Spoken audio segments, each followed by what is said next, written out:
आप सभी का बहुत बहुत स्वागत है GS with NPS YouTube channel पर। आज की क्लास में हम लोग जो है हिस्ट्री के अंदर प्राचीन इतिहास को इस क्लास में पढ़ने वाले हैं। तो चलिए बच्चों शुरुआत करते हैं इस क्लास की। इसके अंदर सभी इंपॉर्टेंट पॉइंट्स को लिया गया है, तो पूरा वीडियो देखिए आप लोग जो है एंड तक। देखिए बच्चों, सबसे पहले अगर पूछा जाए इतिहास का पिता कौन है, तो आपको बताना है इतिहास का पिता है हेरोडोटस। जिस प्रकार जो है भूगोल के पिता जो है हिकैटियस या इराटोस्थनीज हैं, उसी प्रकार इतिहास के पिता बच्चों हेरोडोटस हैं।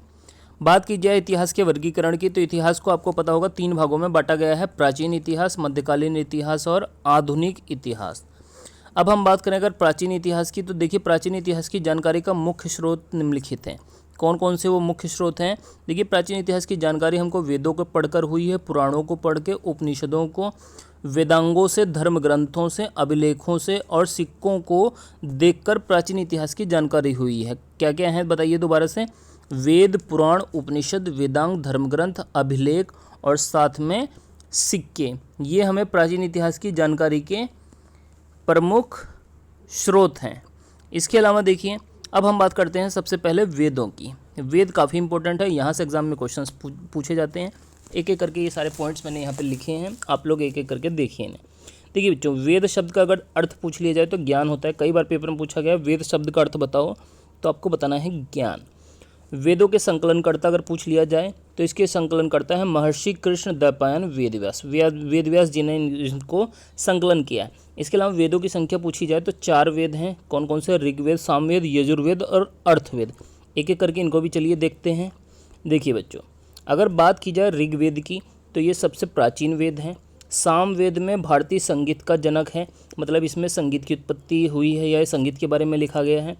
यजुर्वेद के अंदर ये एक ऐसा वेद है जो गद्य व पद्य दोनों में है। इसके अलावा इसमें मंत्रों और बलि का भी उल्लेख है। अर्थवेद सबसे नवीन वेद है। ठीक है, तो ये हमारे 4 वेद हैं। पूछा जाएगा सबसे प्राचीन वेद तो ऋग्वेद, सबसे नया वेद तो नवीन वेद हो गया अर्थवेद। सामवेद में संगीत का उल्लेख है। यजुर्वेद में जो है गद्य व पद्य दोनों में ये वेद हैं। इसके अलावा देखिए अगर पूछा जाए, एक होता है बच्चों वेद त्रयी। वेद त्रयी का मतलब हो गया 3 वेद जो है इसमें रखे गए हैं। तो वेद त्रयी में कौन से 3 वेद आते हैं? तो ये जो स्टार्टिंग के 3 वेद हैं ये इसके अंदर आते हैं, ऋग्वेद, सामवेद और यजुर्वेद। अर्थवेद इसकी कैटेगरी से बाहर हैं, तो इसको भी आपको पता होना चाहिए। इसके अलावा देखिए वेद और उनको पढ़ने वाले। देखिए क्योंकि वेद हमारे जो है वैदिक संस्कृत में लिखे गए थे, तो वो काफ़ी कठिन था उनको पढ़ना और समझना। तो इसको पढ़ने वाले जो पंडित होते थे वे अलग ही होते थे। तो देखिए पूछा जाएगा कि किस वेद को कौन पढ़ता था, तो देखिए जो बच्चों ऋग्वेद को पढ़ने वाले होते थे उनको बोला जाता था होत्र। क्या बोला जाता था? होत्र। ठीक है, तो इसको आपको पता होना चाहिए। इसके अलावा जो सामवेद था उसको पढ़ने वाले को उदात्र, यजुर्वेद को पढ़ने वाले को अधर्व्यो और अर्थवेद को पढ़ने वाले को ब्रह्म कहा जाता था। तो ये काफ़ी इंपॉर्टेंट है, यहाँ से आपको इसको 1-2 बार देख कर लिख कर याद कर लीजिए। कुछ ना कुछ हो सकता है क्वेश्चन यहाँ से पूछ लिया जाए। ऋग्वेद का होत्र पढ़ने वाले, सामवेद का हो गए बच्चों उदात्र, यजुर्वेद का अधर्व्य और अर्थवेद का हो गया ब्रह्म। इसके अलावा अब हम बात करते हैं ऋग्वेद की। तो देखिए बच्चों, जो ऋग्वेद था इसमें जो है बच्चों 10 मंडल हैं। कितने मंडल हैं? 10। इसके अलावा ऋग्वेद के अंदर 1028 सूक्त हैं और ऋग्वेद में 10,462 ऋचाएँ या 10,600 ऋचाएँ हैं। 10 मंडल, 1028 सूक्त और 10,462 ऋचाएँ जो है ऋग्वेद के अंदर हैं। इसके अलावा देखिए ऋग्वेद का जो तीसरा मंडल है बच्चों, इसमें सूर्य देवता सावित्री को समर्पित गायत्री मंत्र है। तो एग्जाम में पूछा जाएगा ऋग्वेद के किस मंडल में जो है गायत्री मंत्र है, तो बच्चों ये है तीसरे मंडल में। गायत्री मंत्र की रचना किसने की है? विश्वामित्र ने की है। ये भी आपको पता होना चाहिए। तो इसके लिए मैं एक अलग से जो है क्वेश्चंस की क्लास लेके आऊँगा, आप लोग उसको भी देखिए, वहाँ से आपके सारे क्वेश्चंस की प्रैक्टिस अच्छे से हो जाएगी।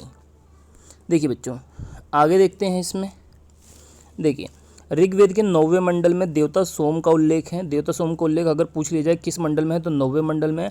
इसके अलावा जो ऋग्वेद का 10वां मंडल है इसमें पुरुष सूक्त है। 10वें मंडल में अगर पूछा जाए तो पुरुष सूक्त है। अब ये पुरुष सूक्त क्या है? देखिए पुरुष सूक्त के अंदर बच्चों 4 वर्ण बताए गए हैं। कितने? 4 वर्ण। वो 4 वर्ण कौन से थे? ब्राह्मण, क्षत्रिय, वैश्य और शूद्र। एक एक करके इनको भी देखते हैं, इनसे क्या क्या क्वेश्चन पूछ सकता है।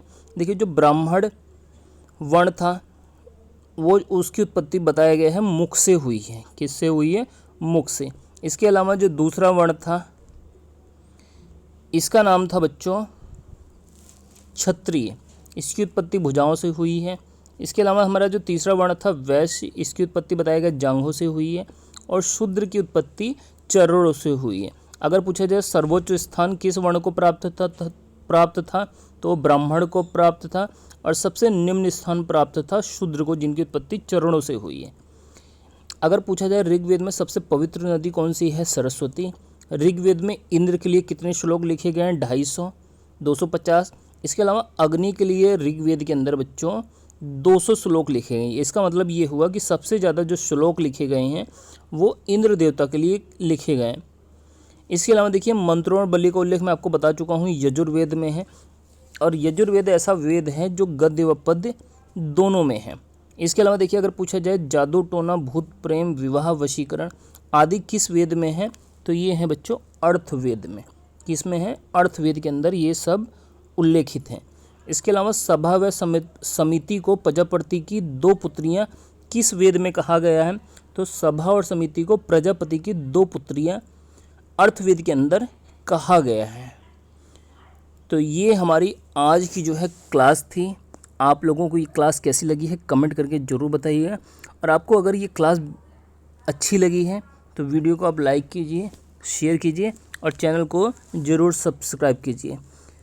और इस चैनल पे आपको जो है प्लेलिस्ट के अंदर जाकर इसी प्रकार से हर सब्जेक्ट की जो है बहुत ही शॉर्ट में और बहुत ही इम्पोर्टेंट नोट्स जो है और साथ में उसकी क्लास जो है मिल जाएगी। तो चलिए बच्चों मिलते हैं हम लोग जो है नेक्स्ट क्लास में।